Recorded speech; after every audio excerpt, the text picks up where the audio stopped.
বুখারী মুসলিমের হাদিস খুলে দেখুন, রাসূলুল্লাহ সাল্লাল্লাহু আলাইহি ওয়াসাল্লাম বলেছেন, লা তাসুব্বু আসহাবি, এই সাবধান সাবধান, তোমরা কেউ আমার একজন সাহাবীর সমালোচনা করবা না, কুচ্ছারটনা করবা না, গালি দিবা না, তহমান দেবা না, তাদের বিরুদ্ধে কোনো ধরনের সমালোচনা করবা না। কেন করবা না জানো? ওই আল্লাহর কসম করে বলছি যে আল্লাহর হাতে আমার জীবন, তোমরা যদি উহুদ পাহাড় পরিমাণ সোনা আল্লাহর রাস্তায় দান করো, যতটুকু নেকি না পাবা আমার সাহাবীরা এক মুদ অথবা তার থেকে অর্ধমুদ, এক মুষ্টি চাল, এক মুষ্টি ডাল, এক মুষ্টি খেজুর দান করে যে নেকি পাবে, তোমরা উহুদ পাহাড় পরিমাণ সোনা দিয়েও সেই পরিমাণ নেকি পাবে না। সাহাবীদের ঈমান, সাহাবীদের আমল, সাহাবীদের বিশ্বাস, সাহাবীদের মানহাজ এতটাই ইসলামের উপর অটল অবিচল ছিল যে আপনি যত আমল করেন তাদের লেভেল কোনোভাবে ক্রস করতে পারবেন না। তো আপনি জুতার কালি হয়ে কিভাবে আকাশের চাঁদের সমালোচনা করেন?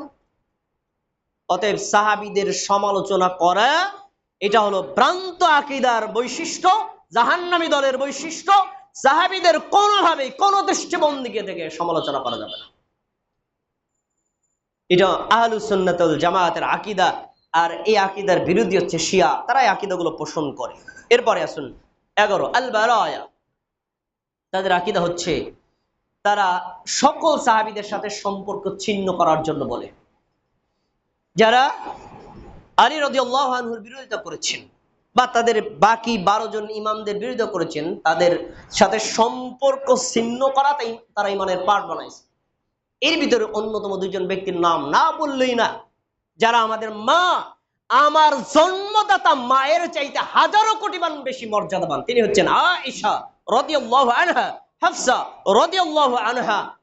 তারাও তো ছিলেন আহলে বাইতের অন্তর্ভুক্ত, অথচ তারা আয়েশা রাদিয়াল্লাহু তাআলা আনহাকে বলে জিনাকারী নারী, আয়েশা রাদিয়াল্লাহু তাআলা আনহাকে বলে জাহান্নামী নারী।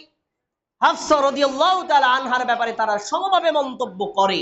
এই আয়েশা রাদিয়াল্লাহু আনহা, হাফসা রাদিয়াল্লাহু তাআলা আনহার ব্যাপারে যারা এরকম কুমন্তব্য করে, আমার মাকে তারা যদি জবাই করে তার চাইতে কোটি গুণ বেশি অপরাধী। সুতরাং এই ধরনের ভ্রান্ত আকীদা পোষণকারীদের আমি কোনোভাবেই আমার ঈমান থাকতে, ঈমানের মধ্যে রক্ত থাকতে আমি সাপোর্ট করতে পারি না। একজন ব্যক্তির রেফারেন্স শুনুন, তারা তো একটা কথা বারবার বলে, আহলে বাইত আহলে বাইত আহলে বাইতের কথা মানতে হবে। ভালো কথা, আহলে বাইত কে? মানহুম আহলে বাইত। আহলে বাইত কারা? তারা আহলে বাইতের মিনিং বানাইছেন আলী, হাসান, হুসাইন, ফাতেমা, এর বংশে যারা আছে তারাই আহলে বাইত, আর কেউ আহলে বাইত না। এই ব্যাখ্যা কে বলেছে? অত সহিহ মুসলিমে একজন সাহাবীকে জিজ্ঞেস করছে, মানহুম আহলে বাইত, আহলে বাইত কারা?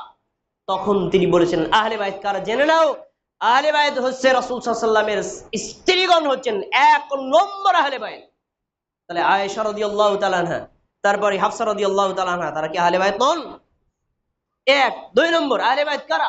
আহলে বাইত হচ্ছে রাসূলের বংশ যারা ছিলেন, আলী, জাফর, তারা সবাই ছিলেন কি আহলে বাইতের অন্তর্ভুক্ত। তারপরে আহলে বাইত কারা? মান হুরিমা সাদাকা, রাসূল সাল্লাল্লাহু আলাইহি ওয়াসাল্লামের বংশে যারা জন্ম নিয়েছেন, যাদের উপর সাদাকা খাওয়া হারাম, হাদিয়া গ্রহণ করা জায়েজ, এরা হলো আহলে বাইত। এই দৃষ্টিভঙ্গি তো আহলে বাইত শব্দটা ব্যাপক ওরা সংকীর্ণ করে নিয়েছে। তারা শুধুমাত্র আলী রাদিয়াল্লাহু তাআলা আনহুর বংশের লোকদেরকে আহলে বাইত বানাইছে, আর বাকি সবাইকে রিজেক্ট করেছে। এটা ঈমানের একটা ধ্বংসকর পার্ট। ভাইরা আমার, বিস্তারিত অনেক কথা। তারপরে 13, তারা বাৎসরিক একটা দিন বানাইছে, যে দিনটা হলো সেই দিনটা হলো তাদের কাছে শোকের দিন। সেটা কি? মুহররমে 10 তারিখ, আশুরার দিন। এই দিনে তারা হুসাইন রাদিয়াল্লাহু তাআলা আনহুকে হত্যা করার কারণে, শাহাদাত বরণ করার কারণে তারা এই দিনটাকে শোকের দিন পালন করে। আর আহলুস সুন্নাত ওয়াল জামায়াতের আকীদা হচ্ছে ইসলামী শরীয়তে মানুষের কাছে শোকের দিন মাত্র 3 দিন। যে কোনো আত্মীয় মারা যাবে, মারা গেলে 3 দিন, এর বেশি না। আর কোন স্ত্রীর যদি স্বামী মারা যায় তাহলে কয় দিন? 4 মাস 10 দিন। এছাড়া শোক দিবস বলতে ইসলামী শরীয়তে আর কোন শোক দিবস নাই। বাকি সব একদম পুরা বেদাতি সিস্টেম, এগুলো ইসলামী শরীয়তে সাপোর্ট করে না।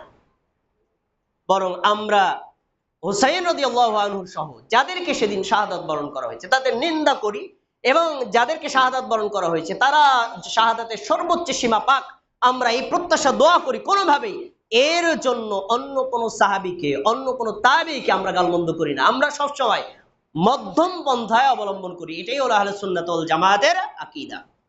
আল্লাহ রাব্বুল আলামিন আমাদের সবাইকে এই ভ্রান্ত আকীদা থেকে বেরিয়ে এসে আহলে সুন্নাত ওয়াল জামাতের আকীদা পোষণ করে নিজেদের ঈমানকে টিকিয়ে রাখার তৌফিক